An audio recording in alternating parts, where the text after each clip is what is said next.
Xin lỗi nhóc con, cháu không sao chứ? Đến đây. Mẹ. Gì vậy? Đây là mẹ của tôi, Hoắc Tử Trừng. Ba, có phải ta đã nói với con rồi không? Khi chưa có sự cho phép của ta, không được phép chạy loạn khắp nơi. Vị tiên sinh này, cách anh nói chuyện với con trẻ có thể ôn hòa hơn một chút được không?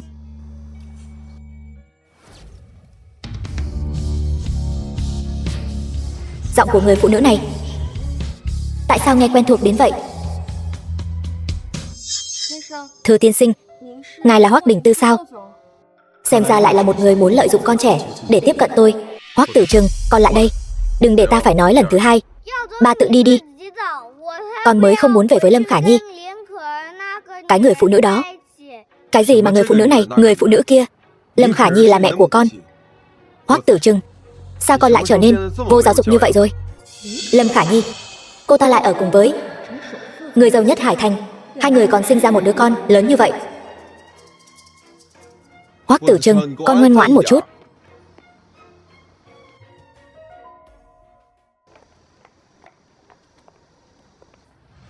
Đình Tư. Mẹ. Mẹ, cô ta chính là Lâm Khả Nhi, đã hại mất mạng anh trai sao? Nhưng mà Diệu Diệu không cần phải lo. Diệu Diệu chỉ cần giữ gìn sức khỏe, vui vẻ lớn lên là được rồi. Những chuyện khác cứ giao cho mẹ. Làm gì?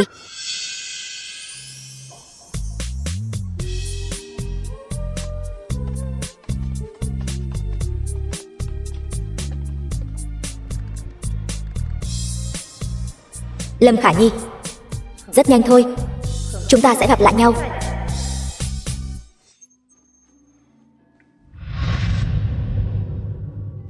Lâm Khả Nhi đã ở phòng khách rồi. Vãn Vãn, cô thật sự quyết định gặp cô ta sao? Đương nhiên, Chi Duệ ca không biết sao. 4 năm nay tôi vì cái gì mà luôn nghiên cứu trí tuệ nhân tạo? Chẳng phải là vì cái kỹ thuật mà ngay cả Hoắc thị cũng thèm thuồng sao? Tôi muốn đổi một dáng vẻ khác để trở lại trước mặt Lâm Khả Nhi. Không phải cô đã nói rồi sao? Lâm Khả Nhi đã ở cùng với Hoắc Đình Tư rồi. Nếu như những gì cô nói là thật, vậy thì Lâm Khả Nhi và Lâm gia phía sau đã có Hoắc thị làm chỗ dựa. Chúng ta sẽ như thế nào? Chẳng lẽ cô ta đã hại con của tôi mà tôi lại xem như không thấy sao? Nhưng mà cứ yên tâm đi, Chi Duệ ca. Cho dù Hoắc Đình Tư có giúp cô ta, tôi cũng tuyệt đối sẽ không liên lụy đến anh và Tạ gia đâu. Mối thù của tôi, cho dù phải liều cả mạng, tôi cũng phải từ trên người bọn họ cắt xuống một miếng thịt. Vãn Vãn,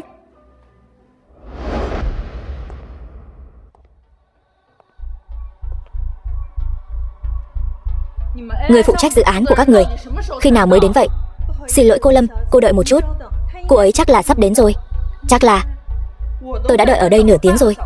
Cô nói với tôi, có phải Tạ thị các người không muốn làm nữa không? Nếu đúng là vậy thì tôi không ngại đâu. Không ngại gì? Không ngại để Tạ thị phá sản sao?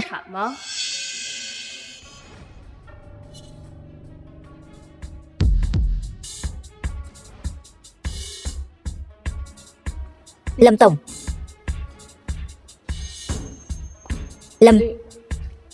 Lâm Vãn Nguyệt, bây giờ cô là người hay là ma?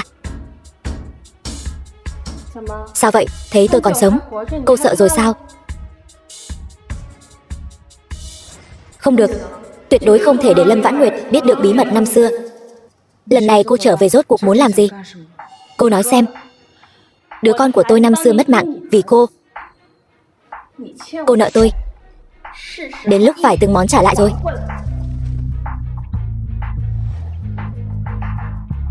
Chờ đã. Lâm Vãn Nguyệt cứ tưởng đứa con năm đó của cô ta đã mất mạng rồi. Muội muội, tôi biết sai rồi. Giống như em nói, chúng ta từ nhỏ đã là chị em lớn lên cùng nhau mà. Năm đó chị đã cho người đi cứu hỏa rồi, nhưng sau đó trong đám cháy chỉ còn lại một đứa trẻ mất mạng. Chị cứ tưởng em và con đã mất mạng rồi. Con đến nghĩa trang phía đông thành phố dựng cho hai người một bia mộ. Bia mộ? Chị nói cái gì? Cô chôn con tôi rồi. Chôn ngay tại nghĩa trang phía đông thành phố đó. Em gái hay là Ngày mai chị dẫn em đi xem thử nhé. Lâm Khả Nhi, tốt nhất là cô đừng giở trò gì với tôi. Nếu không, hậu quả của việc lừa dối tôi, cô gánh không nổi đâu. Sao lại thế được chứ, muội muội? Vì tôi, cũng vì Lâm gia.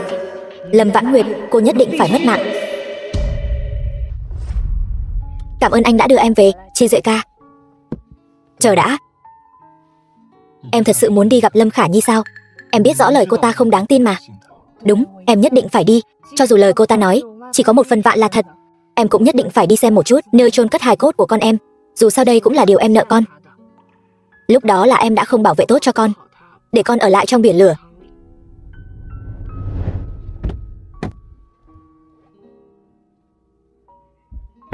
Muội muội, ở Hải Thành, đứa bé chưa đủ tháng, không thể chôn vào nghĩa trang chính được. Vì vậy đứa con năm đó của em được chôn ở nơi tương đối hẻo lánh. Sao vậy muội muội? Mộ của con ở ngay phía trước rồi. Nơi này đã vượt quá phạm vi nghĩa trang công cộng rồi. Lâm Khả Nhi, nói đi, cô lại giở trò gì đấy? Muội muội, em hiểu lầm rồi. Chị thật sự chỉ muốn dẫn em đi thăm con thôi mà. Lâm Vãn Nguyệt, cô đứng lại cho tôi.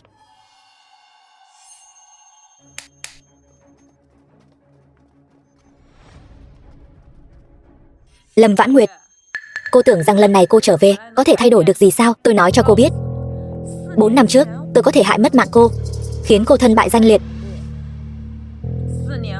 4 năm sau tôi cũng vậy.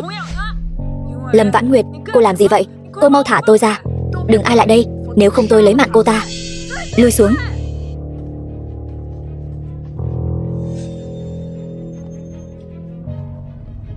Em gái, tôi biết sai rồi. Em thả tôi ra trước có được không? Chúng ta có chuyện gì từ từ bàn bạc. Lâm Khả Nhi, có muốn tôi cũng cho cô nếm thử một chút không? 4 năm trước, cái cảm giác tôi sắp mất mạng ấy. Lâm Vãn Nguyệt, cô muốn làm gì tôi? Cô lấy mạng tôi, người tôi mang đến cũng sẽ không tha cho cô đâu. Mọi người lanh lợi lên cho tôi. Lát nữa cứu tiểu thư Khả Nhi, lập tức bắt con tiện nhân kia lại cho tôi. Nghe rõ chưa? Cô yên tâm, bây giờ tôi sẽ không lấy mạng cô. Tôi sẽ giống như cô của 4 năm trước, từng chút một cướp đi những thứ quan trọng nhất của cô.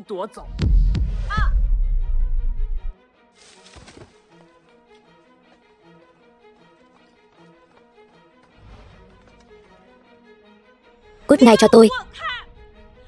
Còn không mau dẫn người bắt Lâm Vãn Nguyệt, còn tiện nhân kia về cho tôi. Nghe lời tiểu thư, mau đuổi theo cho tôi.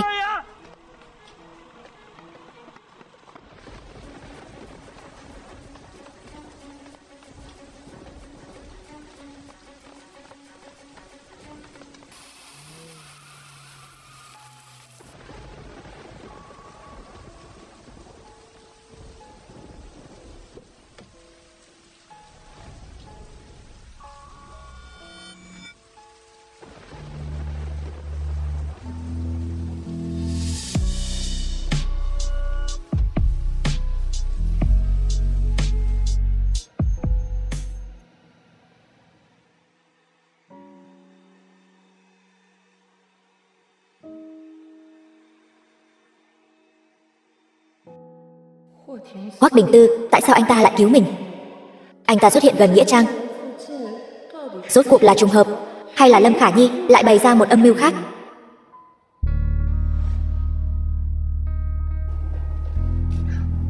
Sao, đến một tiếng chào hỏi cũng không có đã muốn đi rồi? Hoắc tổng còn có chuyện gì sao?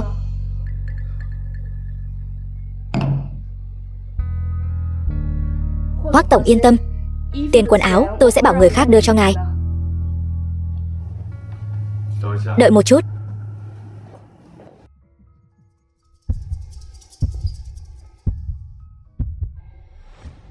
Mất công phí sức tiếp cận tôi như vậy. Chẳng lẽ chỉ muốn nói một câu như vậy rồi đi thôi sao? Cái gì? Chẳng lẽ Hoắc Đình Tư thật sự vì Lâm Khả Nhi mà đến?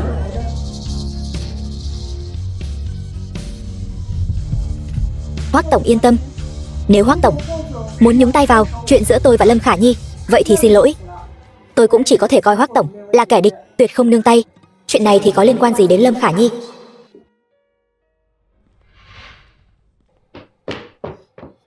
Không xong rồi, Hoắc tổng, cậu chủ nhỏ, thằng bé lại muốn bỏ nhà đi rồi.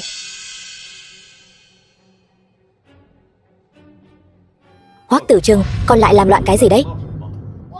Con không làm loạn. Con muốn đi tìm mẹ con. Mẹ con là Lâm Khả Nhi sao?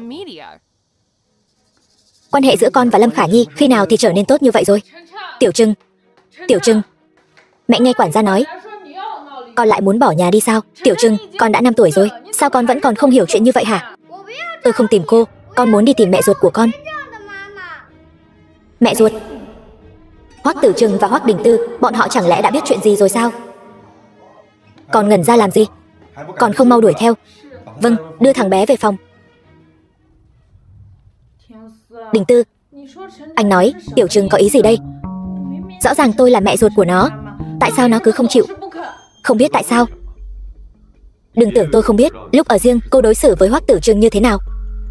Đình Tư, Đình Tư, bực bội, lạnh lùng, trách mắng. Hoắc Tử Trừng không có cô sẽ tốt hơn.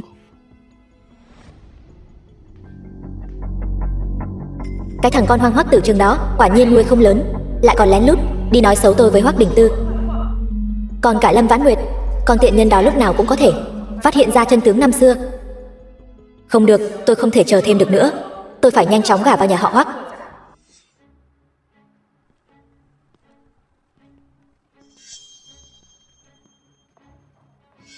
Quả nhiên, buổi tiệc lần này của nhà họ Tạ là tổ chức cho Lâm Vãn Nguyệt, con tiện nhân đó. Được rồi, tiện nhân hay không tiện nhân gì, bây giờ đang ở bên ngoài. Cô chú ý thân phận của mình cho tôi. Ba con nói không sai. Mục đích hôm nay là phải hạ gục Hoắc Đình Tư. Là người phụ nữ đó, cô ta và Tạ Chi Duệ có quan hệ gì? Chẳng lẽ trước đây là tôi hiểu lầm cô ta rồi? Cảm ơn mọi người đã bớt chút thời gian tham gia buổi tiệc của Tạ thị chúng tôi. Vị bên cạnh tôi đây không chỉ là em họ của tôi, đồng thời cô ấy cũng là nhân vật chính của buổi tiệc hôm nay. Hơn nữa, cũng là người nghiên cứu kỹ thuật trí tuệ nhân tạo. Mọi người cho chàng pháo tay chào đón.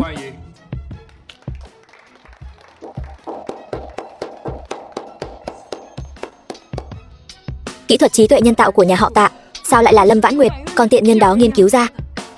Bất kể có phải cô ta nghiên cứu ra hay không, cô ta họ Lâm, không phải họ Tạ. Cô ta làm người phụ trách kỹ thuật trí tuệ nhân tạo của Tạ gia này, sao không nghĩ cho nhà họ Lâm chứ? Cái đứa con nghịch tử này. Chào mọi người, tôi là Lâm Vãn Nguyệt. Chắc hẳn rất nhiều người ở đây đều biết tôi.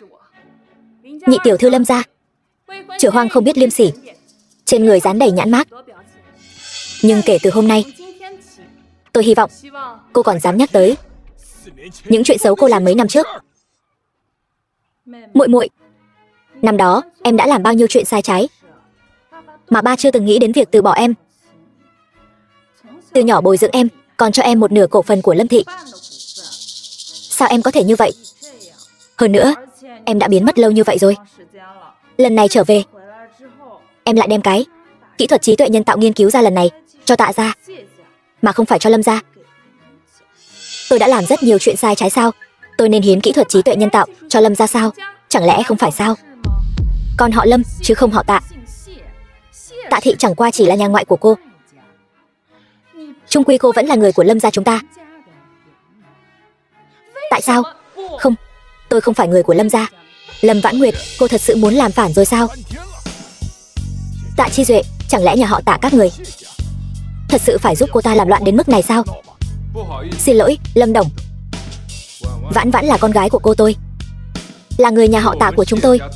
Tiểu thư độc nhất vô nhị, bất kể cô ấy làm gì, tôi và nhà họ Tạ đều sẽ vô điều kiện ủng hộ cô ấy. Cậu Lão Lâm, ông không sao chứ?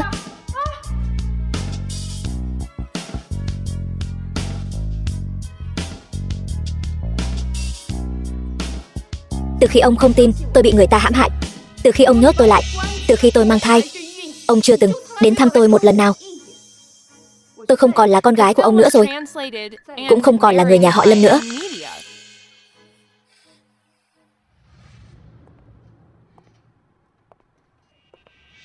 Còn về phần cô, tôi đã nói rồi, tôi muốn lấy lại tất cả mọi thứ. Chi bằng bắt đầu từ việc khiến cô thân bại danh liệt đi. Mọi người có muốn nghe thử một chút cuộc đối thoại của chúng tôi lúc ở Nghĩa Trang không? Không, em gái, em không thể đối xử với chị như vậy. Chị là chị của em. Chị sao? Là loại chị hận không thể lấy mạng em mình sao? Lâm Vãn Nguyệt, cô tưởng rằng lần này cô trở về có thể thay đổi được gì sao? Tôi nói cho cô biết, 4 năm trước tôi có thể lấy mạng cô, khiến cô thân bại danh liệt. 4 năm sau, cô mau tắt đi. Không phải tôi không có ý hãm hại Lâm Vãn Nguyệt. Là con tiện nhân Lâm Vãn Nguyệt đó, cô ta đang vu khống tôi. Lâm Vãn Nguyệt, con tiện nhân này, cô lại dám bày mưu hãm hại tôi. Tôi hãm hại cô? Chẳng lẽ đây không phải là chuyện chính cô làm sao? Hôm nay cái buổi tiệc này, vì mọi người đều có mặt ở đây, vậy tôi có một chuyện riêng muốn mời mọi người chứng kiến một chút. Tôi, Lâm Vãn Nguyệt, từ nay đoạn tuyệt quan hệ với nhà họ Lâm. Đồng thời, nhà họ Tạ cũng tuyệt đối không hợp tác với nhà họ Lâm một lần nào nữa. Lấy đây làm chứng.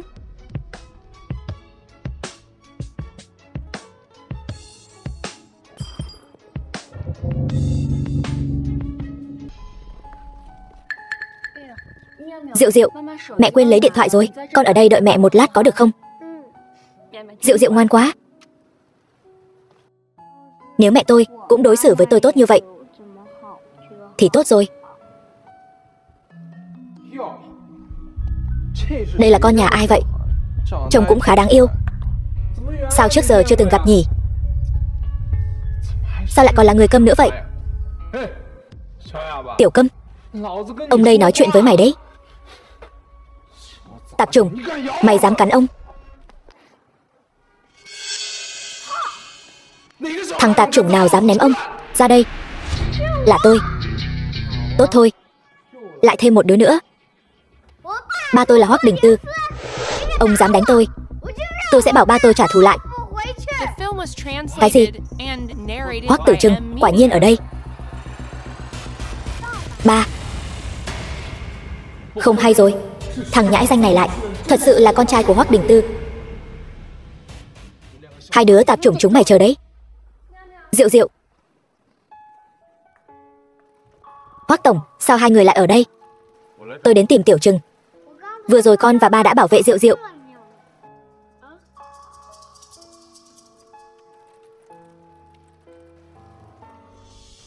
Bỏ nhà đi nhiều lần không sửa đổi. Đợi về rồi, cấm túc con 3 tháng. Dựa vào cái gì, con không muốn. Nếu không phải tại con thì ba vào đây không được đâu.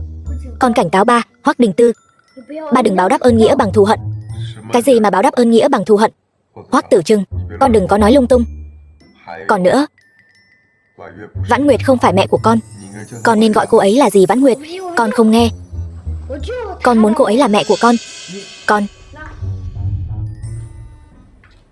Mọi người đang nói gì vậy? Vui vẻ thế. Không có gì, chỉ là đùa thôi. Cảm ơn mẹ. Con thích bánh ngọt nhất. Đã bảo là phải gọi gì Vãn Nguyệt rồi mà.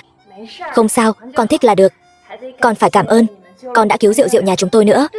Thì tại ai bảo con làm anh cơ chứ? Đương nhiên con phải bảo vệ Diệu Diệu rồi. Tại sao không phải là con làm chị? Là vì vừa rồi anh đã bảo vệ em. Người lớn phải bảo vệ người nhỏ hơn, cho nên tôi là anh trai.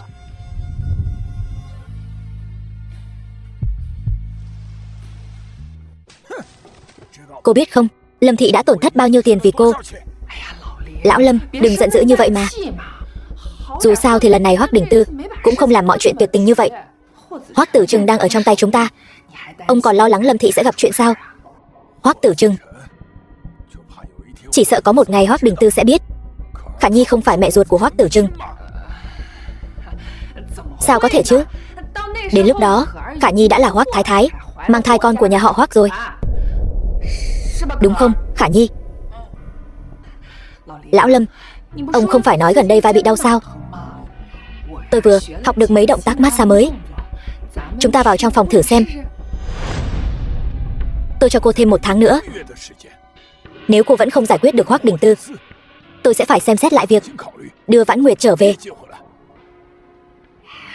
Được rồi, lão Lâm, đi thôi. Lâm Vãn Nguyệt, sao ở đâu cũng có cô vậy? Tại sao cô luôn có số tốt như vậy?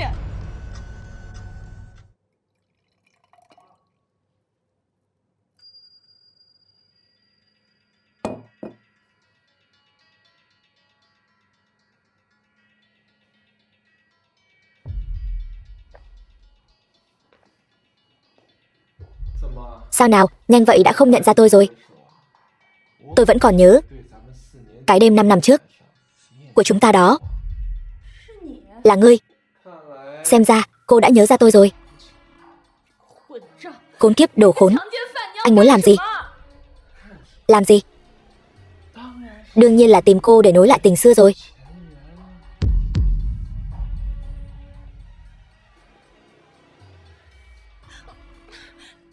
Anh muốn cho tôi uống cái gì? Tôi không uống, anh cút đi. Yên tâm, trong rượu chỉ là bỏ thêm chút đồ giúp vui thôi. Lát nữa, bổn thiếu gia sẽ cho cô thoải mái.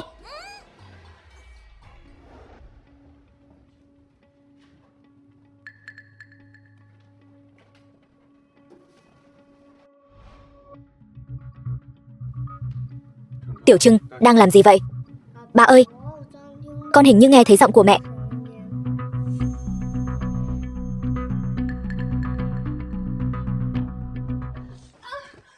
Anh tha cho tôi đi, tôi cho anh tiền. Tiền? Bổn thiếu gia bây giờ không thiếu tiền. Bổn thiếu gia chỉ muốn có cô thôi.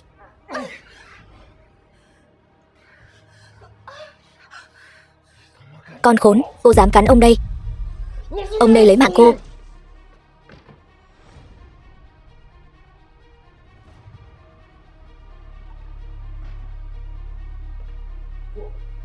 Hoắc tổng, lại là tên xấu xa này.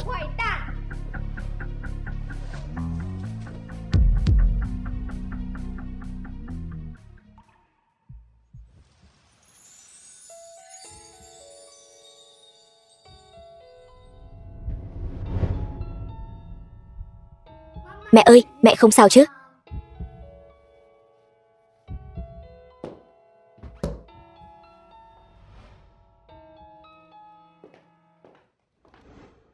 Hai hôm trước tôi trúng thuốc, cô còn trói tôi lại. Không ngờ nhanh như vậy đã đến lượt cô rồi. Anh đừng đụng vào tôi, cút ra ngoài. Cô yên tâm, tôi sẽ không động vào cô đâu. Ở đây rất an toàn. Bác sĩ đã cho cô uống thuốc rồi. Ngủ một giấc, ngày mai tỉnh dậy sẽ khỏe thôi.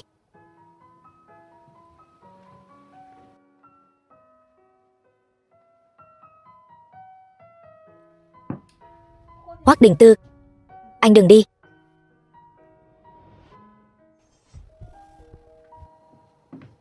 Diệu Diệu, mẹ tỉnh rồi. Mẹ ơi. Hoắc Đình Tư. Tiểu Trưng, đây là đâu vậy? Đây là nhà của tôi. Diệu Diệu tối hôm qua ở nhà đợi mãi không thấy mẹ, lo lắng gọi điện thoại cho cô suốt, nên tôi đã phái người đi đón con bé về. Mẹ ơi, mẹ không sao chứ? Không sao, Diệu Diệu yên tâm đi. Mẹ ơi, sau này mẹ đừng tùy tiện đi gặp người lạ nữa. Nếu mẹ không được khỏe thì gọi ba lên nhé, để ba đến bảo vệ mẹ. Tôi không nói là sẽ bảo vệ cô đâu. Tôi đường đường là tổng tài của Hoắc thị, làm gì có thời gian mà ngày nào cũng đi theo cô chứ. Không sao, sau này mẹ sẽ cẩn thận hơn khi đi một mình. Ba ngốc quá đi, đến cả theo đuổi vợ cũng không biết. Hoắc Tử Trừng, con. Lâm Khả Nhi, là cô đã tìm lại cái người của 5 năm trước, đúng không?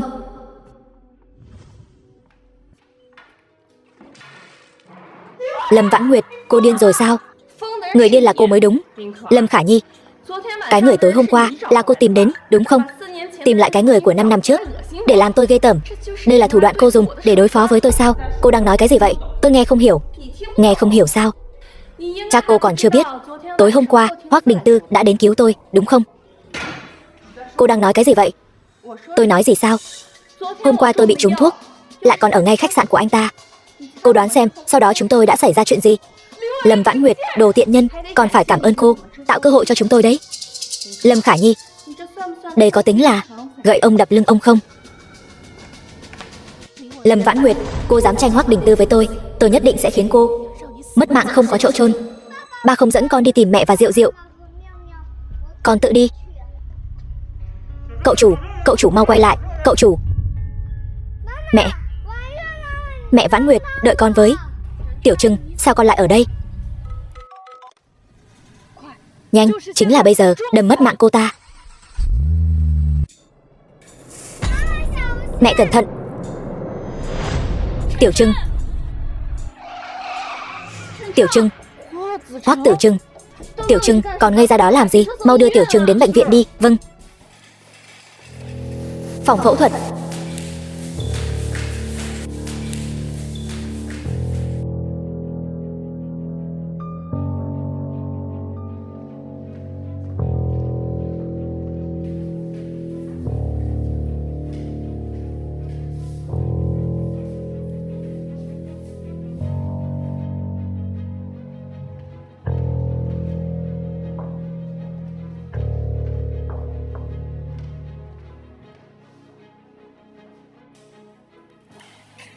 Bác sĩ, tình hình của Tiểu Trưng bây giờ thế nào rồi? Tối qua bệnh viện có một bệnh nhân bị xuất huyết rất nhiều, dùng hết tất cả nhóm máu này của bệnh viện rồi.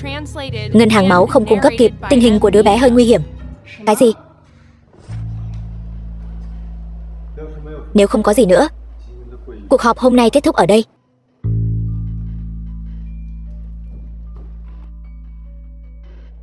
Không hay rồi, Hoắc tổng, tôi vừa nhận được tin cậu chủ nhỏ gặp tai nạn xe rồi. Cái gì? Vậy bây giờ thằng bé thế nào rồi? Toàn bộ máu gấu trúc ở Hải Thành đều hết rồi. Nếu ngày mai vẫn không có nguồn máu, cậu chủ nhỏ thật sự nguy hiểm rồi. Đi đến bệnh viện xem sao đã. Chuyện về nhóm máu, tôi sẽ nghĩ cách. Vâng. Không được, nhất định không thể để người khác biết tôi có liên quan đến vụ tai nạn xe này.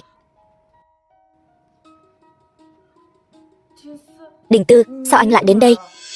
Chẳng lẽ anh ta nhanh như vậy đã biết vụ tai nạn xe là do tôi sắp xếp? Hoắc Tử Trưng gặp tai nạn xe rồi, Hải Thành không có nguồn máu gấu trúc. Đi thôi, đi truyền máu cho Hoắc Tử Trưng. Truyền máu? Nhưng tôi vốn dĩ không phải là máu gấu trúc. Nếu thật sự cùng Hoắc Đình Tư đến bệnh viện, chẳng phải rất dễ dàng bị phát hiện tôi không phải mẹ ruột của Hoắc Tử Trưng sao?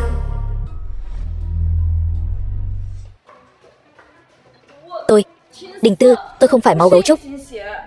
Tiểu Trưng là do cô sinh ra, thằng bé là máu gấu trúc, sao em có thể không phải? Nhưng em thật sự không phải. Thay vì lãng phí thời gian ở đây, chi bằng mau chóng liên hệ những người dân có máu gấu trúc khác. Không kịp nữa rồi, cho dù cô không phải máu gấu trúc, cô cũng phải đi kiểm tra một chút. Lúc cần thiết, máu của mẹ ruột cũng có thể giúp Tiểu Trưng cấp cứu đấy. Tôi không cho anh rút máu. Buông tay ra, Hoắc Đình Tư, tôi không cho anh rút máu. Rốt cuộc cô đang kháng cự điều gì? Lâm Khả Nhi, chẳng lẽ Tiểu Trưng không phải con của cô? Chẳng lẽ cô không muốn cứu nó sao? Tôi không có thì ngoan ngoãn ngồi yên đó. Bác sĩ, trước tiên hãy lấy máu của cô ta. Hoắc tổng, cậu bé không sao rồi. Chuyện gì xảy ra vậy? Ai đã truyền máu cho Tiểu Trưng? Là Lâm Vãn Nguyệt, nhị tiểu thư nhà họ Lâm. Lâm Vãn Nguyệt, cô ấy và Tiểu Trưng đều là máu gấu trúc.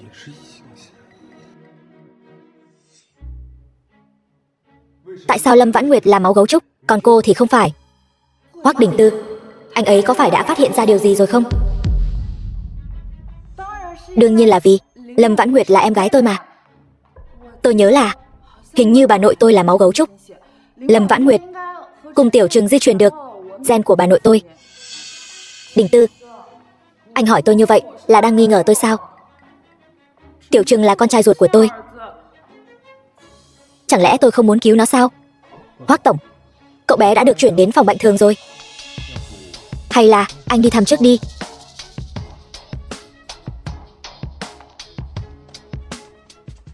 Lần này thật sự cảm ơn cô. Trước đây anh còn cứu tôi và Diệu Diệu. Hơn nữa, chiếc xe đó hình như là lao về phía tôi. Nếu không phải Tiểu Trưng, người bị đâm lần này chính là tôi. Tôi cam tâm tình nguyện cứu nó. Ý cô là lần này chiếc xe chủ yếu là nhắm vào cô. Nếu thật sự là như vậy, thì đây chính là một vụ mưu sát có chủ ý. Nhưng cô yên tâm, tôi đã phái người đi điều tra rồi. Tôi nhất định sẽ điều tra rõ ràng.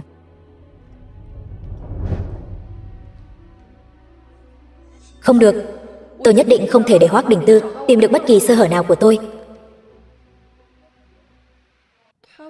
Tại sao anh ta lại tốt như vậy? Hoàn toàn không giống với những gì tôi nghĩ ban đầu. Chẳng lẽ tôi đã bị Hoắc Tử Trừng tẩy não rồi sao?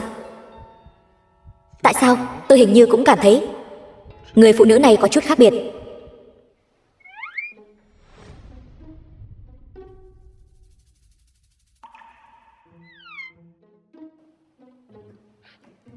Tiểu Trừng.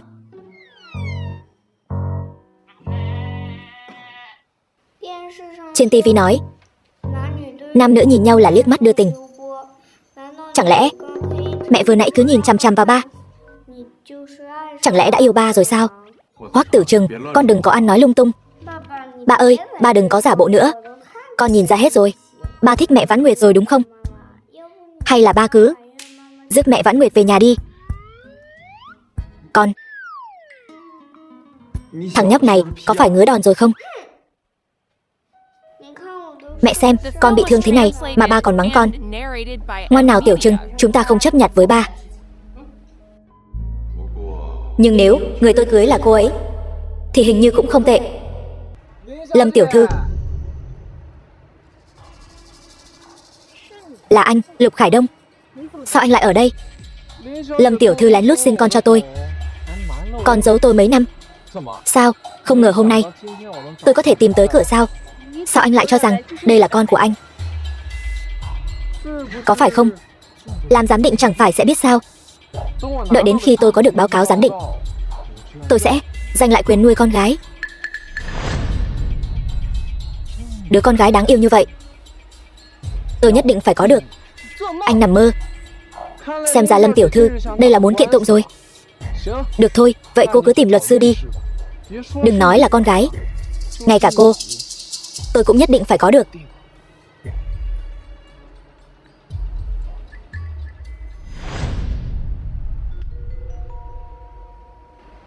Lục Khải Đông, đồ mặt người dạ thú. Anh hủy hoại cả đời tôi. Tôi tuyệt đối sẽ không để anh hủy hoại cả đời con gái tôi. Alo, Chi Duệ ca, anh giúp em tìm một luật sư nổi tiếng nhất Hải Thành. Em muốn kiện một vụ. Được. Sao rồi, Chi Duệ ca? Luật sư Hoàng đã nhận lời mời của Lục Khải Đông. Không thể giúp em kiện tụng nữa rồi. Nhưng tôi vẫn quen biết những luật sư giỏi khác. Vãn Vãn, anh tìm cho em một người khác nhé. Em muốn một luật sư còn lợi hại hơn luật sư Hoàng. Hải Thành có không? Hải Thành không có. Em sẽ đi tìm ở nơi khác. Em không tin. Em không tìm được một người có thể giúp em. Lục Khải Đông. Alo, cô Lâm. Luật sư Hoàng nói với tư cách là cha của đứa trẻ, tôi có thể đến thăm con gái bất cứ lúc nào. Vì vậy tôi báo trước cho cô một tiếng. Lát nữa tôi sẽ đến trường mẫu giáo đón con tôi. Lục Khải Đông, anh dám?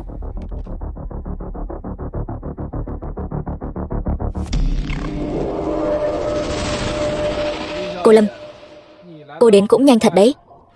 Lục tiên sinh, tốt nhất là ngài đừng nên cố ý phạm pháp. Nếu con gái tôi mất tích, tôi sẽ báo cảnh sát. Anh chính là nghi phạm số 1. Cô Lâm, hà tất phải đối đầu với tôi như vậy? Tôi đã mời luật sư Hoàng rồi. Cô không thắng được tôi đâu. Đến khi tôi thắng kiện thật, tôi sẽ đưa con gái về Bắc Kinh. Anh nằm mơ đi. Tôi sẽ không để anh thắng đâu. Cô cứ thử xem. Nhưng nếu cô không nỡ rời con gái, tôi có một cách này. Đó là cô ở bên tôi. Như vậy chúng ta vừa không cần tranh giành con cái, vừa có thể để con cái có cả cha lẫn mẹ. Sao lại không làm chứ? Tôi ở bên anh. Đúng vậy. Thế này đi, tôi mua cho cô một căn nhà ở Hải Thành. Cô và con ở. Đợi tôi về ly hôn xong, tôi sẽ quay lại cưới cô về. Đủ rồi. Lục Khải Đông, anh thật khiến tôi ghê tởm. Con khốn, dám đánh tôi. Mẹ ơi, Diệu Diệu. Mẹ ơi, Diệu Diệu, con đến tìm hai người đây. Có phải con lại tự ý trốn đến đây một mình không? Không, không phải. Là ba dẫn con đến. Mẹ không tin thì nhìn xem. Tiểu Trừng cứ đòi gặp cô và Diệu Diệu, nên tôi dẫn nó qua nhìn một cái. Đâu phải tại con đòi đến đâu. Là ba kiếm cớ cho con đến đấy. Con thấy ba chắc chắn là đang thầm thích mẹ.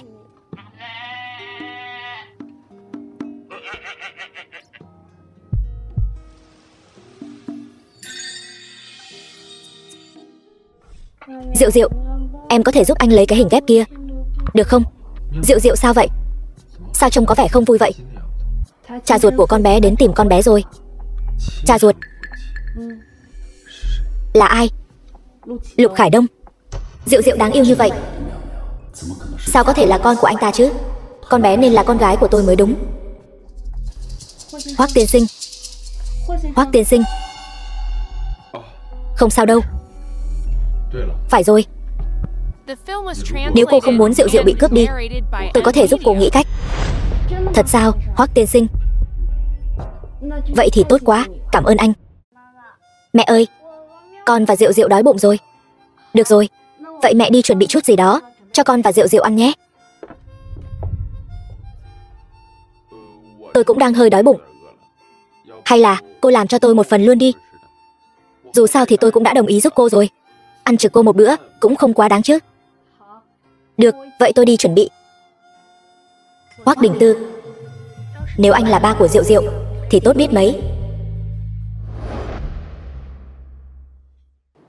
Tôi đã giúp cô xin tư vấn rồi.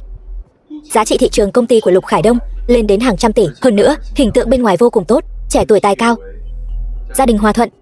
Còn cô lại độc thân. Chuyện này đối với cô vô cùng bất lợi. Thẩm phán rất có thể vì sự trưởng thành khỏe mạnh của đứa trẻ mà phán đứa trẻ cho Lục Khải Đông. Vậy phải làm sao? Dù cho những năm nay anh ta không hề bỏ ra bất cứ điều gì cho đứa trẻ. Không sai, bởi vì trước đó cô đã giấu Lục Khải Đông mà sinh con. Lục Khải Đông cũng không hề biết sự tồn tại của đứa trẻ này. Vậy phải làm sao? Tôi phải trơ mắt nhìn anh ta cướp đứa trẻ khỏi tay tôi sao? Cũng không hẳn là không có cách. Vẫn còn một cách khác có thể giúp cô thắng vụ kiện này. Cách gì? Chỉ cần có thể tìm cho đứa trẻ một người cha, hơn nữa điều kiện còn tốt hơn Lục Khải Đông, tòa án tự nhiên sẽ thiên vị Lâm Vãn Nguyệt. Tìm thế nào?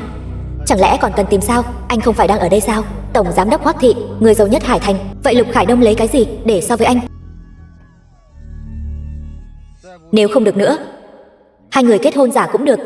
Đợi sau khi thắng kiện rồi làm thủ tục ly hôn. Như vậy sẽ không ảnh hưởng đến ai cả. Sao lại không có ảnh hưởng chứ?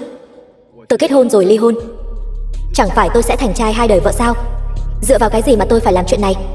Nếu anh cảm thấy dư thừa, cũng có thể giả vờ thành thật. Hoắc Đình Tư, có phải anh đối với cô Lâm kia có ý đồ gì đó không? Anh có tin không? Tôi đá anh xuống bây giờ. Tìm một người có điều kiện tốt hơn Lục Khải Đông để kết hôn. Trong thời gian ngắn như vậy, tôi đi đâu tìm người đàn ông như vậy chứ? Hơn nữa, chuyện kết hôn là chuyện lớn, sao có thể quyết định một cách qua loa như vậy được? Thời gian cũng sắp đến rồi.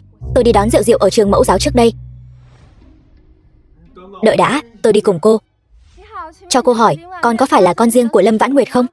Năm đó, nhị tiểu thư Lâm gia chưa cưới đã có thai, có phải đã sinh ra con không? Nhiều năm như vậy rồi, con đã biết cha ruột của mình là ai chưa? Các người cút hết cho tôi. Nếu các người còn dám bắt nạt Diệu Diệu, tôi sẽ không khách sáo với các người đâu. Diệu Diệu, các người đang làm gì vậy? Mau nhìn xem, nhị tiểu thư nhà họ Lâm đến rồi. Nhị tiểu thư Lâm, cô đến vừa hay đấy. Chúng tôi nhận được tin, nghe nói cô đã đem đứa bé không rõ lai lịch mấy năm trước bí mật sinh ra. Xin hỏi chuyện này có thật không? Thật hay giả thì có liên quan gì đến các người? Đến đây, Diệu Diệu. Ba bế nào. Ba. Mẹ ơi, chúng ta cũng nhanh đi thôi. Đi.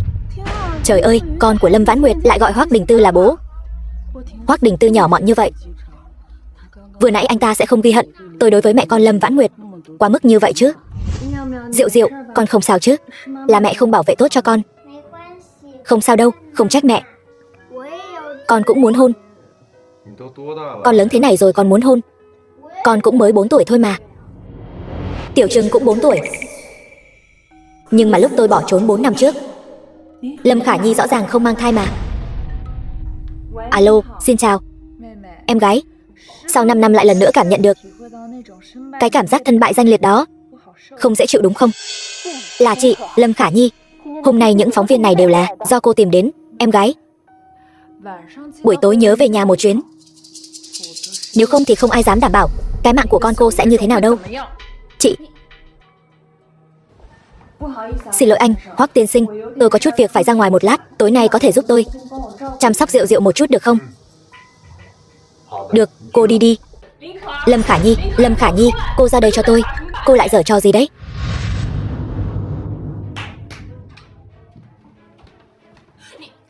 Cô làm gì vậy? Lâm Khả Nhi, cô đưa tôi đến đây làm gì? Em gái, trở lại đây. Thì không nhớ ra chút gì sao? Lâm Khả Nhi, cô đáng mất mạng. Em gái, em tức giận như vậy làm gì? Lần này chị mời em đến cũng không có ý định hại em. Lục tổng của tập đoàn Khải Đông có tiền có quyền, em nên cảm ơn chị mới phải. Nếu không thì sao em có thể sinh ra con của Lục tổng chứ? Lâm Khả Nhi, cô im miệng đi. Diệu Diệu là con của tôi, không có bất cứ quan hệ gì với anh ta. Không phải con của Lục Khải Đông. Vậy là con của ai? Là con của Hoắc Đình Tư sao?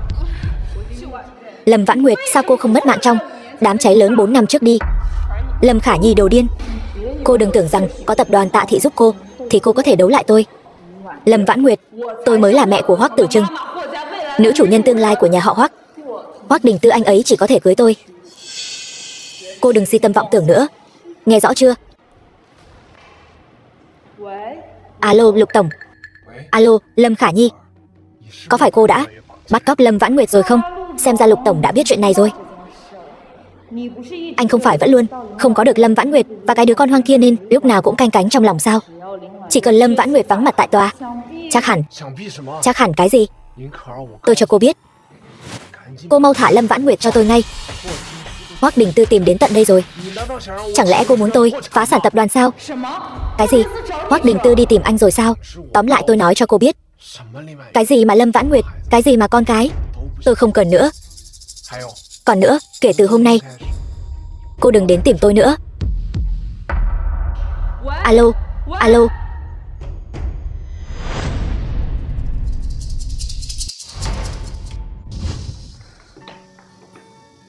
Vãn Nguyệt, em về rồi sao? Sao rồi, không sao chứ? Các con đâu? Trời tối quá rồi, nên tôi cho chúng lên lầu ngủ rồi. Hôm nay thật sự vất vả cho anh rồi, Hoắc tiên sinh. Vậy tôi lên lầu xem Diệu Diệu thế nào. Vãn Nguyệt, rốt cuộc em bị làm sao vậy? Tại sao đi ra ngoài một chuyến, trở về lại thành ra thế này? Không có gì đâu, Hoắc tiên sinh. Tôi chỉ là đột nhiên nghe nói Lâm Khả Nhi là vị hôn thê của anh, mới phát hiện ra hình như chúng ta không nên quá thân thiết. Ai nói với em Lâm Khả Nhi là vị hôn thê của tôi? Tôi với cô ta không có quan hệ gì cả. Không có quan hệ gì cả. Vậy Tiểu Trừng thì sao? Tiểu Trừng từ đâu mà ra? Lâm Vãn Nguyệt, em đang ghen đấy sao? Tôi không có, anh nghĩ nhiều rồi. Sở dĩ tôi nói với Hoắc tiên sinh những điều này chỉ là muốn nói với Hoắc tiên sinh, Lâm Khả Nhi dám động tay động chân với Diệu Diệu, vậy tôi tuyệt đối sẽ phản kích lại. Chỉ là hy vọng Hoắc tiên sinh đừng nhúng tay vào chuyện của chúng tôi. Vãn Nguyệt,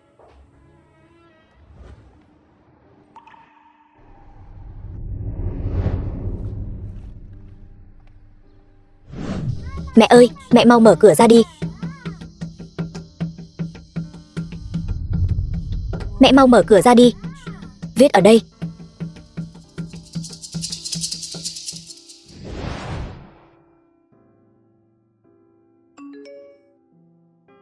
Sự ra đời của Tiểu Trừng tôi hoàn toàn không hay biết. Hoắc tiên sinh, rốt cuộc giữa anh và Lâm Khả Nhi là như thế nào? Tôi không quan tâm, xin anh sau này đừng đến làm phiền tôi nữa. Mấy ngày nay mẹ bị làm sao vậy? Không sao, đi thôi. Lục tổng, xin hỏi những lời tiết lộ trên mạng là thật sao? Con của Lâm Vãn Nguyệt thật sự là con riêng của anh sao? 5 năm trước, Lâm Vãn Nguyệt bị lộ chuyện lên giường với trai hoang. Xin hỏi gã trai hoang này là anh sao? Cái gì mà trai hoang?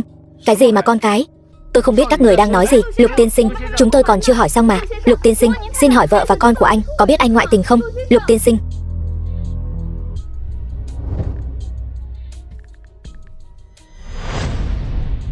Alo, Lục Khải Đông. Là cô. Lâm Vãn Nguyệt, là cô tiết lộ chuyện này. Cô quá độc ác rồi. Để báo thù tôi, cô thật sự không tiếc tiết lộ cả về con cái. Cô hoàn toàn không xứng đáng làm mẹ của Diệu Diệu. Anh cho rằng chuyện này là do tôi tiết lộ. Không phải cô. Không phải cô thì còn ai? Ngoài tôi ra, còn ai biết anh là cha của đứa bé?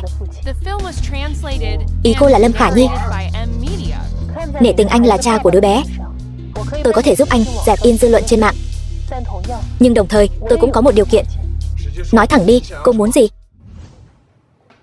Diệu Diệu, mẹ về rồi. Mẹ ơi, mẹ về rồi. Sao hai người lại ở đây? Mẹ ơi, con nhớ chú Hoắc và cả anh Tiểu Trừng nữa. Tôi đến nấu ăn cho Diệu Diệu. Cô xem, tay tôi bị thương cả rồi này. Cô không định đuổi tôi đi đấy chứ? Vậy để tôi xử lý vết thương cho anh. Phải rồi, tối nay cả anh và Tiểu Trừng ở lại ăn cơm cùng nhau nhé.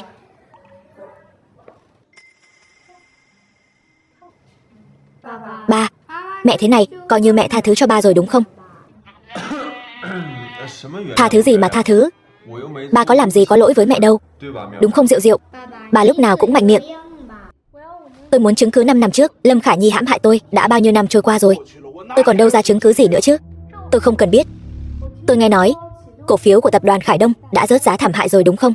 Nếu anh không đưa chứng cứ cho tôi thì cứ chờ xem tập đoàn Khải Đông gặp chuyện đi. Cô. Được.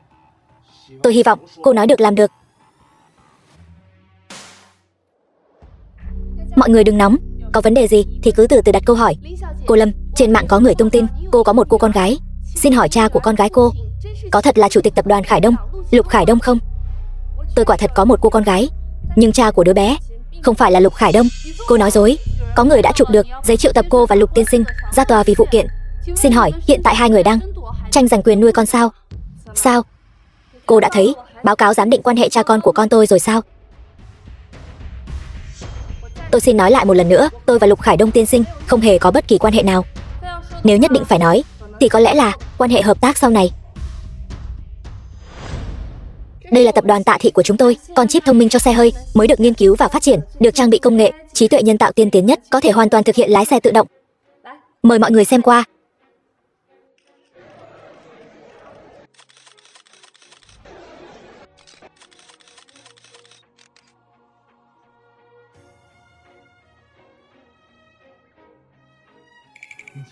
Cô Lâm thật biết làm ăn. Như vậy, trực tiếp biến buổi họp báo thành buổi giới thiệu sản phẩm mới rồi. Thảo nào cô ta không đến tìm tôi giúp đỡ. Xem ra cô ta tự mình cũng có thể làm rất tốt. Mẹ ơi, anh Tiểu Trừng đâu? Mẹ không biết nữa. Có lẽ anh đang học đàn dương cầm rồi. Vậy ba đâu? Ba đang bận rồi. Nhưng ba đã hứa hôm nay sẽ đến nhà chúng ta mà.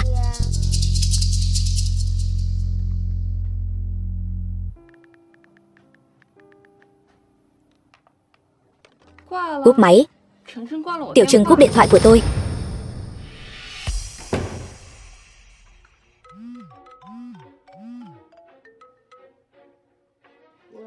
Alo ba. Lâm Khả Nhi, con xem con làm chuyện tốt gì đi. Chẳng phải con đã nói với ba là nhất định phải hạ gục Hoắc Đình Tư cho ba sao? Ba, sự việc không phải như vậy. Là Lâm Vãn Nguyệt. Là Lâm Vãn Nguyệt cô ta. Được rồi. Hoắc Đình Tư đã cho ba một tối hậu thư. Vì Lâm Thị, vì chính bản thân con. Mấy năm tới con ra nước ngoài trốn tạm đi. Cái gì? Ba ơi. Hoắc Đình Tư, không ngờ anh lại nhẫn tâm với tôi như vậy. Anh không chừa cho tôi đường sống. Vậy thì đừng trách tôi. Lại dám bắt cóc Hoắc Tử Trừng tôi. Lại là cô, người đàn bà xấu xa này. Cô không sợ tôi sẽ đi mách ba sao? Được, vậy thì xem ba mẹ ruột của mày có cứu được mày không.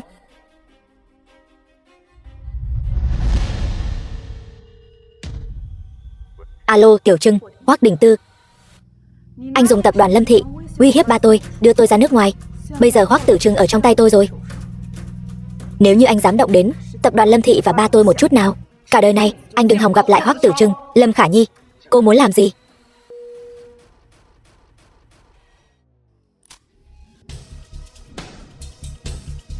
Cúp máy rồi. Tiểu Trừng không nghe điện thoại của tôi. Mẹ gọi lại lần nữa đi.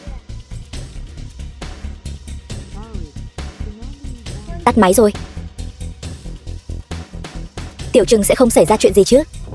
Mẹ ơi, vậy phải làm sao đây?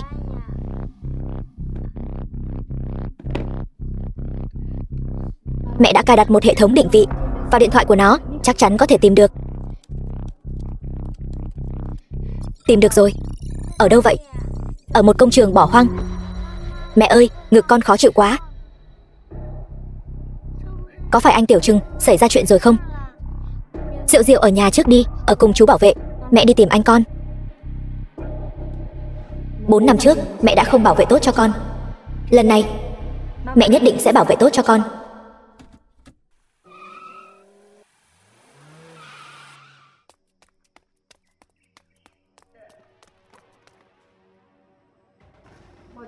Hoắc Đình Tư, cuối cùng anh cũng đến rồi. Tôi thừa nhận, tôi đã lừa anh.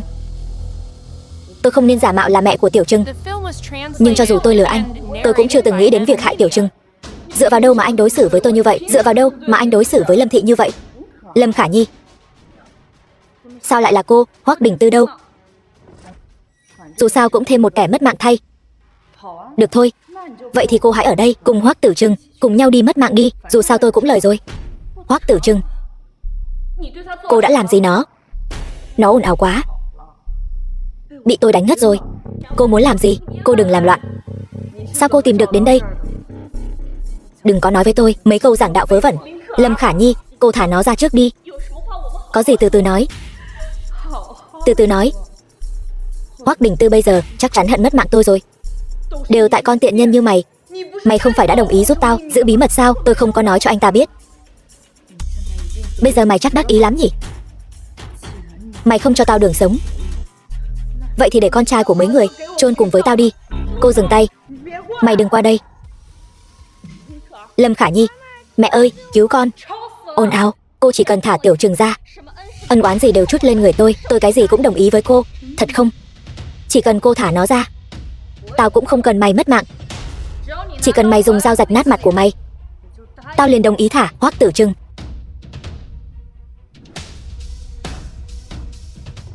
Tao ghét nhất là cái mặt xinh đẹp của mày. Chỉ cần có mày ở đây, người khác sẽ chỉ nhìn về phía mày.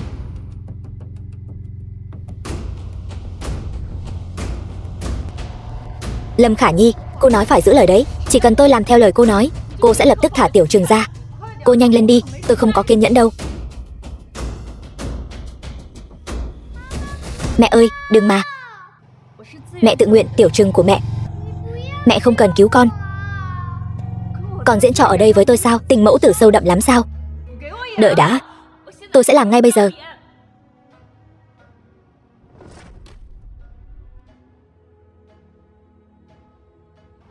Đừng động đậy. Hoắc Đình Tư. Hoắc Đình Tư, con trai anh đang ở trong tay tôi. Phải làm sao đây? Lâm Khả Nhi đã mất hết lý trí rồi. Hoắc Đình Tư, bây giờ anh chỉ có 2 con đường để chọn. Hoặc là để cho Lâm Vãn Nguyệt bị hủy dung, hoặc là anh hãy để Hoắc Tử Trừng cùng tôi xuống địa ngục. Vợ và con trai, anh chỉ có thể chọn một. Vậy nếu tôi không chọn thì sao? Vậy thì tôi sẽ để Hoắc Tử Trừng cùng tôi xuống địa ngục. Thằng tạp chủng.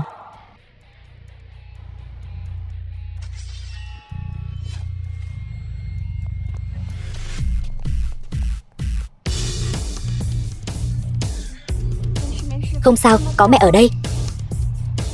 Hoắc Đình Tư, anh thật là bạc tình bạc nghĩa.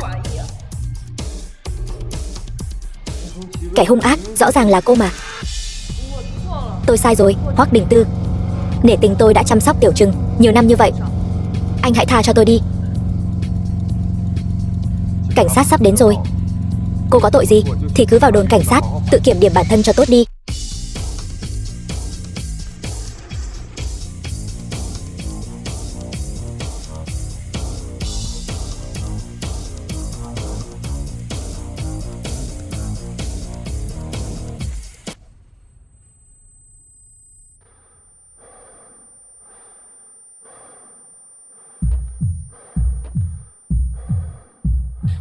Đình Tư, ba ơi, Đình Tư, không sao chứ? Đình Tư, anh đừng ngủ mà.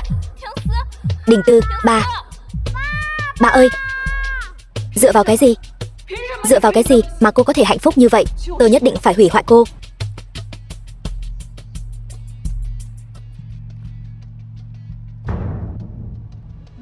Em gái, Lần này sẽ không còn ai bảo vệ cô nữa đâu.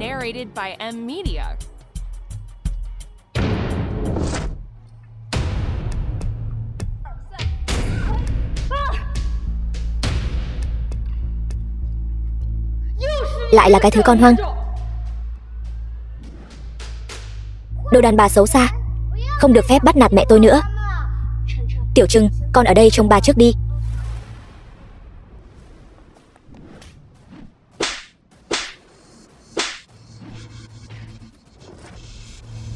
Lâm Vãn Nguyệt, con tiện nhân, cô mau thả tôi ra. Tôi sẽ không tha cho cô đâu. Không tha cho tôi sao? Cô vẫn nên chăm sóc tốt cho bản thân mình trước đi. Lâm Vãn Nguyệt, cô mau thả tôi ra. Con tiện nhân, mau thả tôi ra. Em gái, chị sai rồi. Cô tha cho tôi đi. Hoắc Đình Tư, anh tỉnh rồi. Chẳng lẽ không muốn hỏi tôi là khi nào thì biết những chuyện này sao? Vậy anh biết từ khi nào? Rạng sáng hôm nay. Tôi đã xem đoạn video 5 năm trước. Vậy nên Lâm Khả Nhi mới đột nhiên bắt cóc Tiểu Trừng để uy hiếp anh. Đúng. Tại sao em không nói cho anh biết sự thật sớm hơn? Em muốn anh cả đời này sống trong sự lừa dối sao? Em vẫn chưa nghĩ ra nên nói với anh thế nào. Lâm Vãn Nguyệt, em bảo anh làm bạn trai em, có phải là vì để tiếp cận Hoắc Tử Trừng tốt hơn không, đúng không?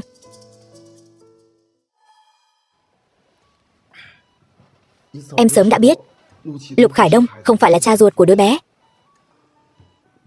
Em sợ anh giống như anh ta, lấy con dao uy hiếp em, để rồi khiến em mất đi quyền nuôi dưỡng hai đứa con. Cho nên em mới không nói thật cho anh biết, đúng không? Đúng. Tiểu Trừng là con ruột của tôi. Tôi nợ con quá nhiều. Không phải vì anh, cuộc đời tôi đã không bị hủy ở tuổi 18. Không phải vì anh, mấy năm nay tôi đã không đau khổ như vậy. Xin lỗi. Người nên nói xin lỗi phải là tôi. Vừa nãy anh còn cứu tôi. Tôi không nên nổi nóng với anh. Không, là lỗi của tôi. Tôi nên sớm tìm được em, nhận ra em, không để em một mình chịu nhiều uất ức như vậy.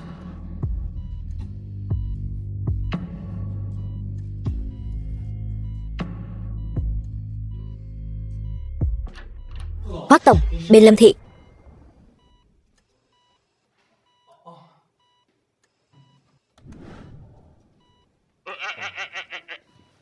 Đúng rồi. Lâm Khả Nhi thế nào rồi? Cô ta bị cảnh sát bắt đi rồi. Tội danh bắt cóc cộng thêm cố ý lấy mạng người không hề nhỏ, ước tính phải ngồi tù 20 năm. Đó cũng là do cô ta tự chuốc lấy. Vậy nếu không có gì nữa thì tôi về nhà trước đây. Chắc Tiểu Trừng cũng bị hoảng sợ không ít. Vậy em đi đi.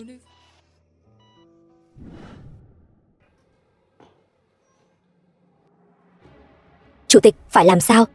Tập đoàn Lâm thị chỉ trong một đêm cổ phiếu rớt giá thảm hại, công ty bị cổ đông bao vây rồi. Phải làm sao? Tôi bỏ tiền ra là để thuê cô đến ăn không ngồi rồi sao? Tự nghĩ cách đi. Sản phẩm của tập đoàn Lâm thị đột nhiên bị phát hiện chất hóa học vượt mức cho phép.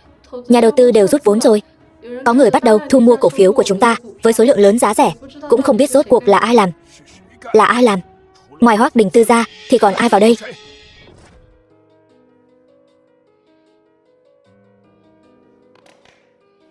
Cổ phiếu của tập đoàn Lâm thị có bao nhiêu mua bấy nhiêu.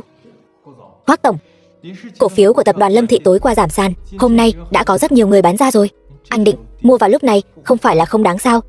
Không sao. Tập đoàn Lâm thị vốn dĩ thuộc về Lâm Vãn Nguyệt. Có Lâm Vãn Nguyệt ở đây, tôi sẽ không để nó phá sản đâu. Thì ra là vậy. Chỉ cần anh đem số cổ phiếu của mình toàn bộ tặng cho Lâm tiểu thư, như vậy Lâm tiểu thư chính là cổ đông lớn nhất. Cô ấy nhất định sẽ cảm kích anh đến rơi nước mắt. Đến lúc đó thì thủ đoạn của ngài thật cao siêu. Đừng nói linh tinh, tôi đâu có nói linh tinh. Ngài dám nói ngài âm thầm vì Lâm tiểu thư hy sinh nhiều như vậy, không phải là muốn làm cảm động cô ấy, để cô ấy lấy thân báo đáp sao? Tôi Lâm tiểu thư, cô đến rồi. Đến đây, Diệu Diệu, lại đây.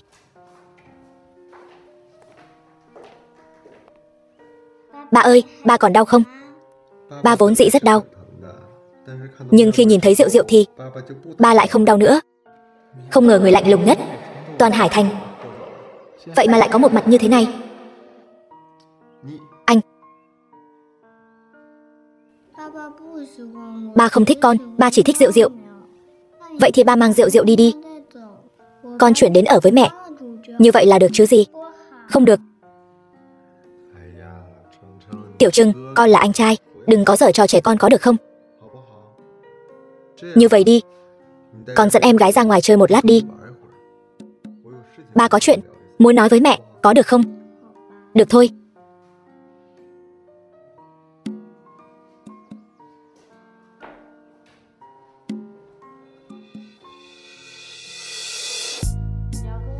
Anh muốn nói gì với em?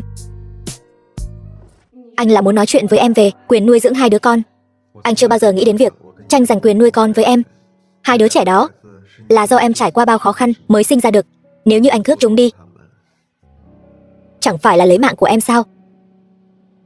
Em nghĩ anh sẽ làm loại chuyện này sao? Vậy thì anh...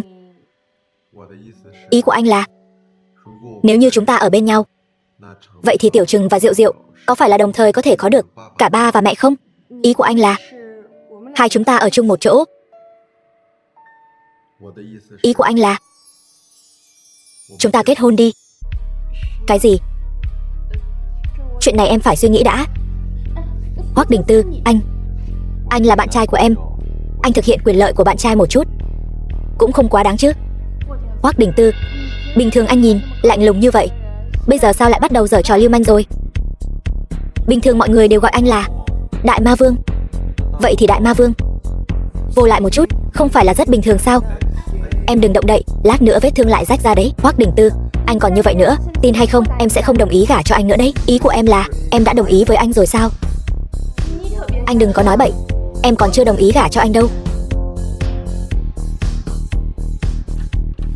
Vãn Nguyệt, Vãn Nguyệt ơi, cứu Khả Nhi đi mà. Cứu gia đình Lâm chúng tôi đi mà. Lâm Chấn Sơn, ông đang làm gì vậy? Nếu như cô không cứu chúng tôi sẽ không sống nữa. Lâm Chấn Sơn, ông đứng lên cho tôi. Hoắc tổng, Khả Nhi không cố ý làm hại anh. Anh đại nhân đại lượng, tha thứ cho nó một lần đi. Đúng vậy, không cố ý muốn làm hại tôi, nhưng cũng đã làm tổn thương một người khác, cũng là con gái của nhà họ Lâm các người đó. Vãn Nguyệt, Khả Nhi là chị gái ruột của cô đó. Cô chỉ có một người chị gái ruột này thôi, cô không thể không cứu nó được. Lâm Chấn Sơn, chúng ta ra ngoài nói chuyện đi. Đợi đã. Nói ngay tại đây. Hoắc Đình Tư, đây là chuyện của gia đình chúng tôi. Anh yên tâm, em có thể giải quyết tốt. Có gì thì nói nhanh đi, buổi chiều tôi còn phải về mở hội nghị. Nhà họ Lâm đã ra nông nỗi này rồi, cô còn tâm trí đâu mà mở hội nghị. Lâm Vãn Nguyệt, con phải nghĩ cách cứu lấy chị con và nhà họ Lâm. Nhà họ Lâm làm sao liên quan gì đến tôi? Con nói cái gì vậy? Con đừng quên, con cũng họ Lâm. Vậy thì ông cũng đừng quên, tôi sớm đã đoạn tuyệt quan hệ với nhà họ Lâm rồi. Lâm Khả Nhi suýt chút nữa đã hại mất mạng con trai của tôi, ông còn muốn tôi đi cứu cô ta sao? Vãn Nguyệt, bà biết bao nhiêu năm nay là nhà họ Lâm có lỗi với con.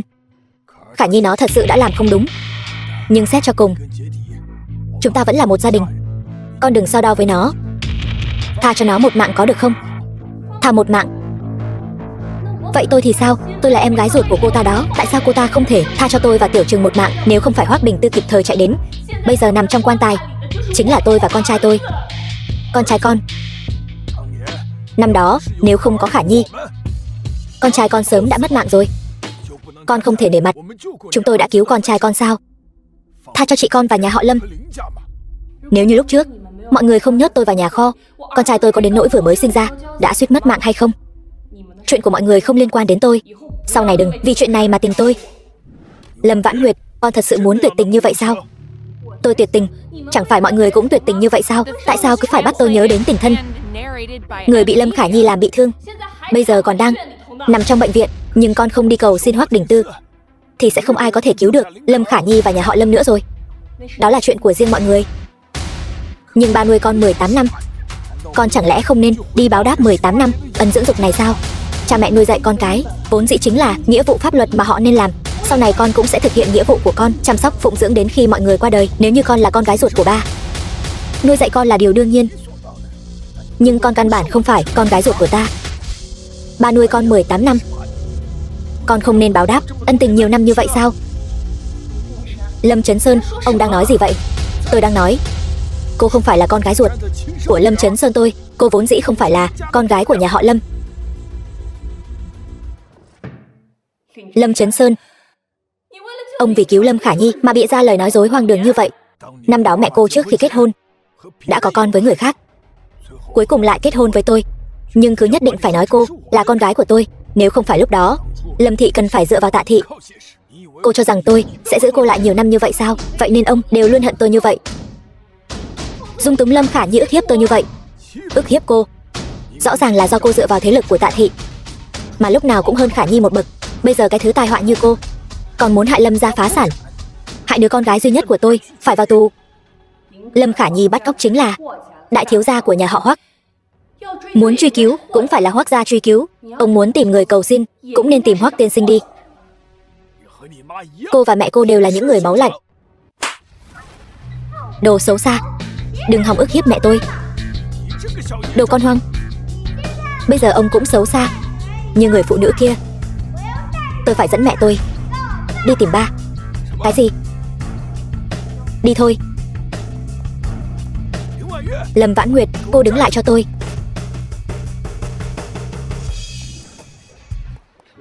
Diệu Diệu, Tiểu Trừng, lại đây. Con nghe chú trợ lý nói, ba có một món quà muốn tặng cho mẹ.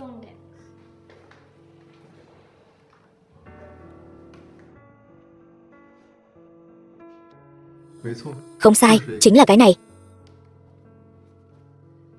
Hợp đồng chuyển nhượng cổ phần của tập đoàn Lâm Thị.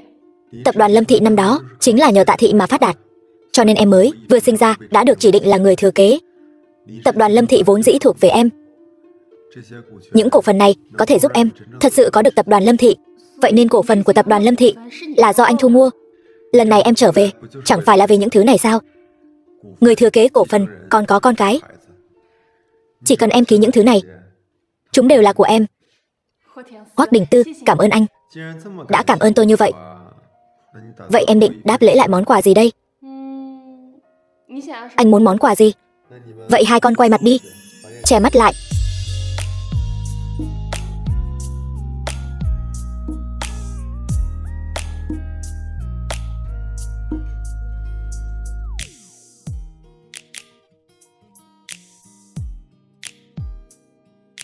Nửa tháng sau,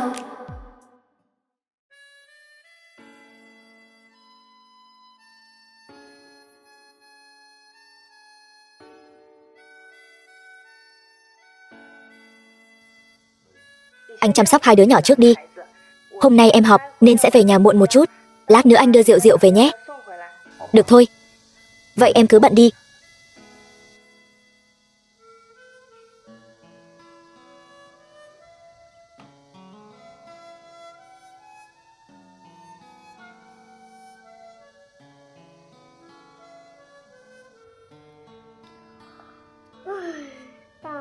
Đại ma vương biến thành ông bố ngốc nghếch rồi. Cứ như vậy thì ba làm sao mới cua được mẹ đây? Anh có cách rồi.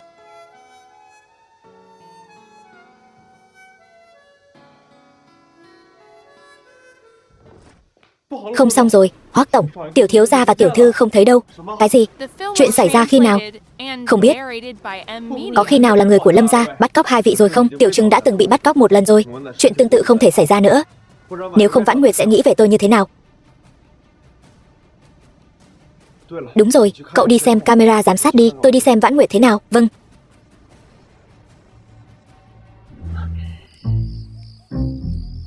Tiểu Trừng, Diệu Diệu, sao hai con lại ở đây? Là do chúng con tự ý lén lút chạy ra ngoài. Sau này con muốn chuyển đến đây ở cùng với mẹ và Diệu Diệu. Vậy ba của các con thì sao? Anh hai nói ba ngốc. Để ba tự ở một mình đi.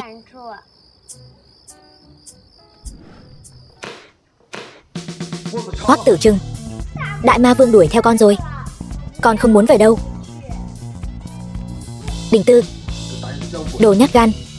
Con có gan bỏ nhà đi, con không có gan ra đây gặp ta sao? Thằng nhát cái. Ai thèm nhát cái chứ?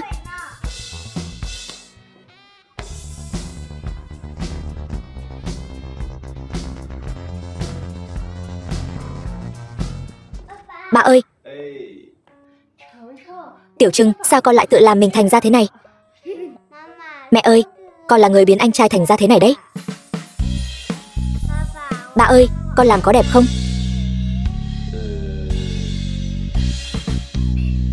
Đẹp, đẹp lắm. Dù sao con cũng không về đâu. Con muốn ở cùng mẹ và Diệu Diệu. Được thôi, vậy tối nay ba cũng không về nữa. Cái gì? Sao hả? Em không vui sao? Em xem, chúng ta một nhà 4 người, thế này tốt biết bao. Chẳng lẽ em còn muốn ném anh ra ngoài đường một mình sao? Hay là như vậy đi, anh dẫn Hoắc Tử Trừng về cũng được. Mẹ ơi, không được. Nếu vậy thì, vậy tối nay anh sẽ ở lại đây. Nhưng mà hôm nay anh ra ngoài vội quá, không kịp ăn cơm. Nếu em không ngại thì cho anh tiện thể ăn ké một bữa cơm ở đây nhé. Ba ơi, sau này con sẽ không gọi ba là Đại Ma Vương nữa đâu. Con phải gọi ba là Đồ Lắm Mưu mới đúng.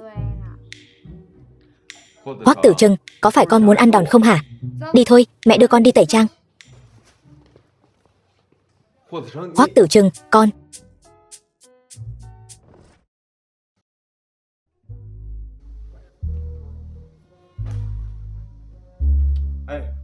Hoắc Tử Trừng, con làm gì đấy? Hôn Diệu Diệu đó mà. Không được. Đến hôn em gái mình cũng không được sao? Vậy cũng không được. Con là con trai, em gái là con gái. Con trai sao có thể tùy tiện hôn con gái được chứ? Nhưng mà chúng con mới có 4 tuổi thôi mà. Không được là không được. Diệu Diệu, ba nói cho con nghe này, sau này con cũng không được để bạn trai khác tùy tiện hôn con đâu đấy. Nghe rõ chưa? Dạ con biết rồi. Ngoan lắm, Diệu Diệu thật ngoan. Vậy Diệu Diệu và Tiểu Trừng chơi ngoan nhé. Ba đi vào bếp giúp mẹ một tay, được không? Dạ được.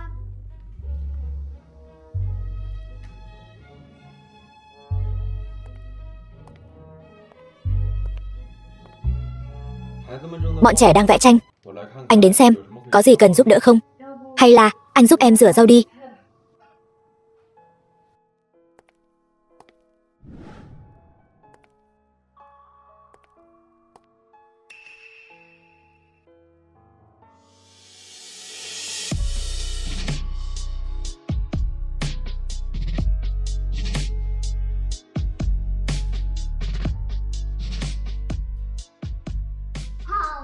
Được thôi, ba đúng là đồ lừa đảo, không cho con hôn Diệu Diệu.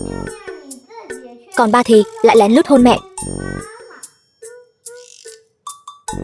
Thôi được rồi, mọi người ra ngoài chơi đi, một mình tôi làm được.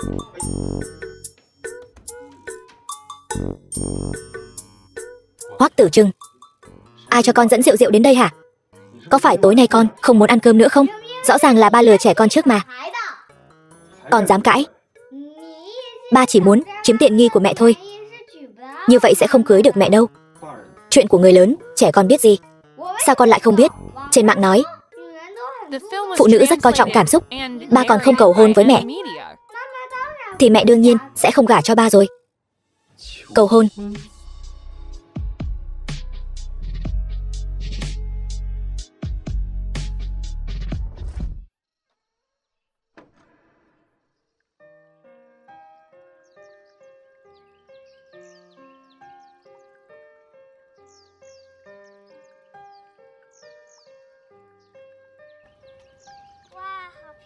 Đẹp quá đi. Diệu Diệu, em đợi anh với. Mau nhìn này, hoa hồng và nến, thật lãng mạn. Lãng mạn thì có lãng mạn đấy, nhưng cô không thấy kiểu cầu hôn này có hơi quê mùa quá sao? Đúng là hơi quê mùa thật. Rất nhiều chàng trai đều thích dùng chiêu này. Nhưng đó là thiếu gia của chúng ta, Đại Ma Vương mà người Hải Thành ai cũng biết. Anh ấy có thể nghĩ ra cách này để cầu hôn cô Lâm đã là rất tốt rồi.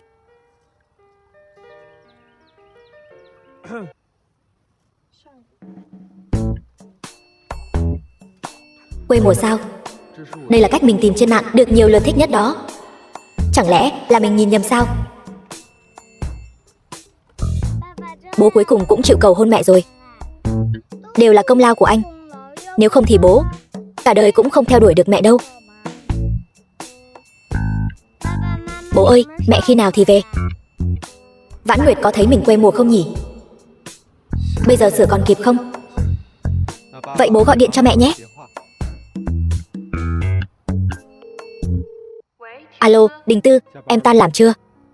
Tiểu Trừng và Diệu Diệu đều đang sốt ruột chờ rồi đấy. Hay là bây giờ anh đi đón em nhé. Được đó, vậy em đợi anh ở cổng công ty. Được.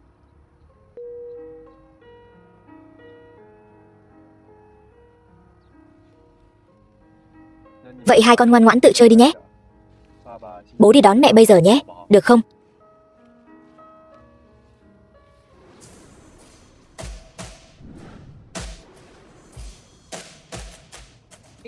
Lâm Vãn Nguyệt, cô đúng là không biết tốt xấu.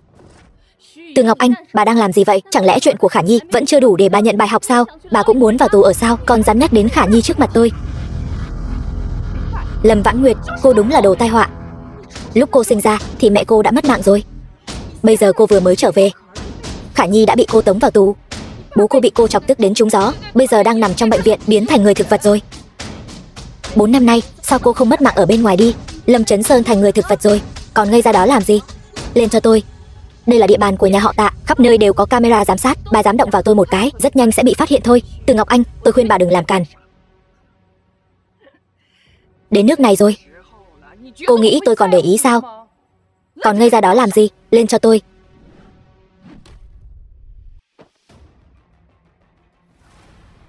Lâm Vãn Nguyệt, chẳng lẽ cô không muốn nhìn thấy hai đứa con hoang của cô sao? Bà nói gì hả?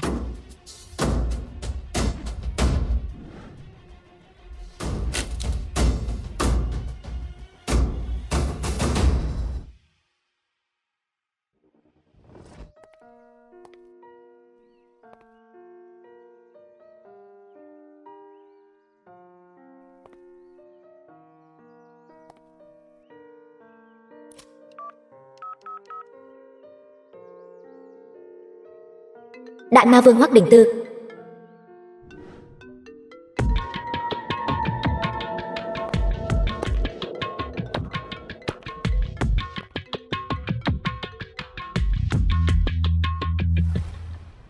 Không hay rồi, Vãn Nguyệt gặp chuyện rồi.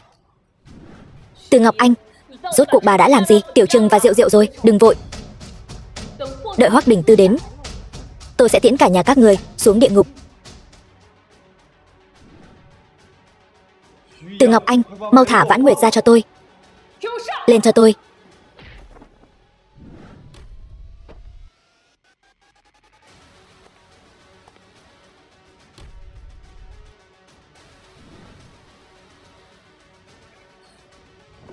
Hoắc Đình Tư, anh mà động thêm một cái nữa, tôi sẽ lấy mạng con tiện nhân này. Đừng động vào cô ấy. Hoắc Đình Tư, đừng, anh mau đi cứu con. Lâm Vãn Nguyệt, cầm miệng cho tôi. Dao của tôi không có mắt đâu. Hoắc tổng. Hoắc Đình Tư, anh vì con tiện nhân này mà hại Khả Nhi vào tù. Hôm nay ta sẽ báo thù cho Trấn Sơn và Khả Nhi. Lấy mạng hắn cho tôi.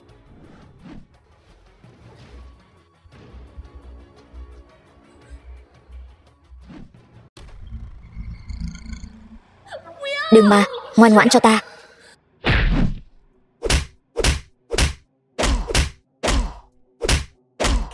Từ Ngọc Anh, rốt cuộc bà muốn thế nào? Nếu người bà muốn báo thù là tôi, vậy thì bà cứ nhắm vào tôi. Bà thả Hoắc Đình Tư và hai đứa trẻ ra. Thả hết ra. Lâm Vãn Nguyệt, cô im miệng cho tôi. Thả bọn họ ra. Cô cũng quá ngây thơ rồi đấy. Lâm gia chúng ta đi đến bước đường ngày hôm nay đều là tại cô.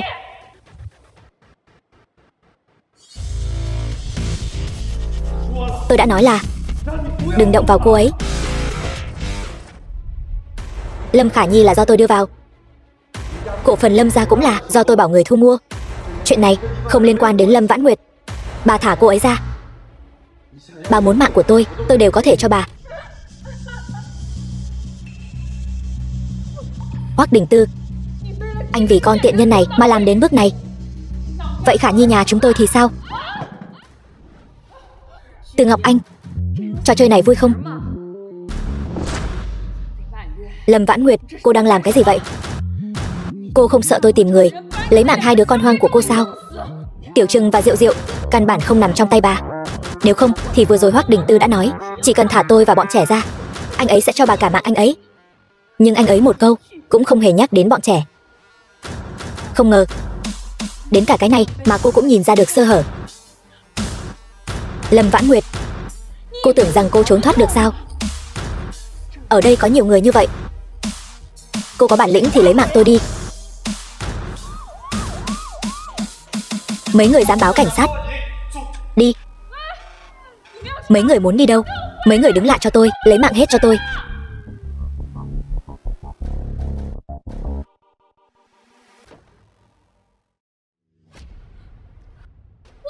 Hoắc Đình Tư, Hoắc Đình Tư, Đình Tư, anh không sao chứ? Em không sao chứ? Xin lỗi, là anh đến muộn. Hoắc Đình Tư, anh tỉnh lại đi. Hoắc Đình Tư.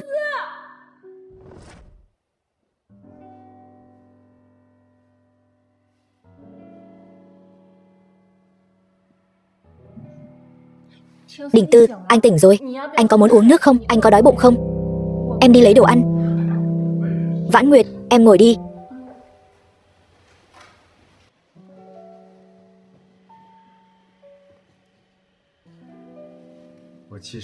Thật ra, hôm nay anh đã mua rất nhiều hoa. Vốn dĩ muốn cầu hôn em. Không biết bây giờ có tính là muộn không? Hôm nay anh muốn cầu hôn em sao? Đúng vậy. Anh thật sự chưa bao giờ để ý một người đến như vậy. Thật ra từ 5 năm trước, chúng ta đã nên ở bên nhau rồi. Nếu như sáng hôm đó anh có thể dậy sớm hơn 10 phút, có lẽ chúng ta đã không bỏ lỡ suốt 5 năm trời. Vãn Nguyệt, anh thật sự không ngờ anh lại có thể để ý một người đến như vậy, yêu thích một người đến như vậy. Khi anh không biết cha của Diệu Diệu là ai, thật lòng mà nói, anh đã vô cùng ghen tị. Nhưng khi anh biết cha ruột của bọn trẻ chính là anh, vào khoảnh khắc đó, anh chưa bao giờ cảm thấy mình may mắn đến thế. Vãn Nguyệt, anh thề những gì anh nói đều là thật, không cho phép anh thề.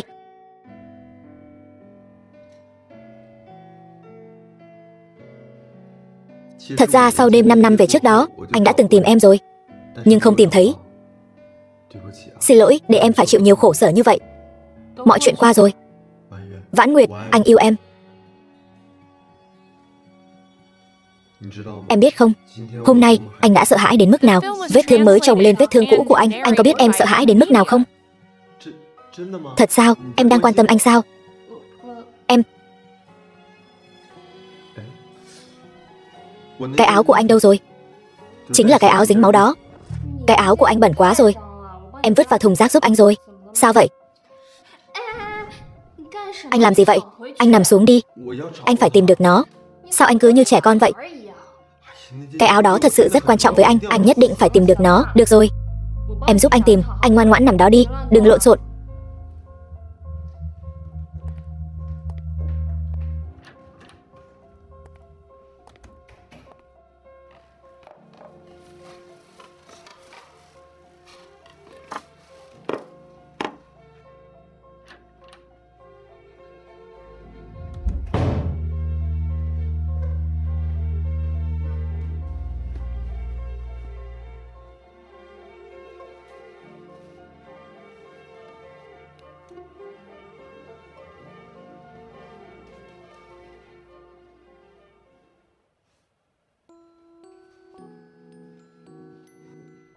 Vãn Nguyệt, gả cho anh được không?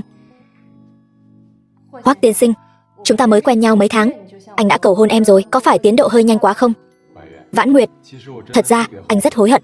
Anh hối hận vì đã không gặp em sớm hơn, nhận ra em sớm hơn. Đời người ngắn ngủi, chúng ta đừng lãng phí thời gian của nhau nữa. Gả cho anh, được không? Được. Thật sao? Em thật sự đồng ý lấy anh rồi.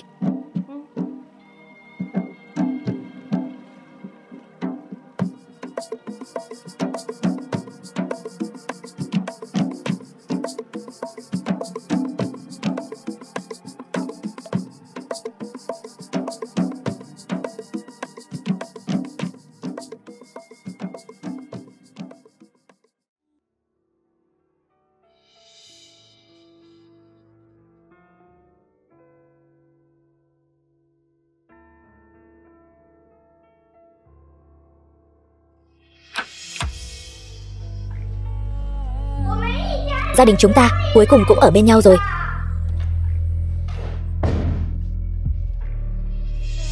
Ba ơi, mẹ ơi, con yêu hai người.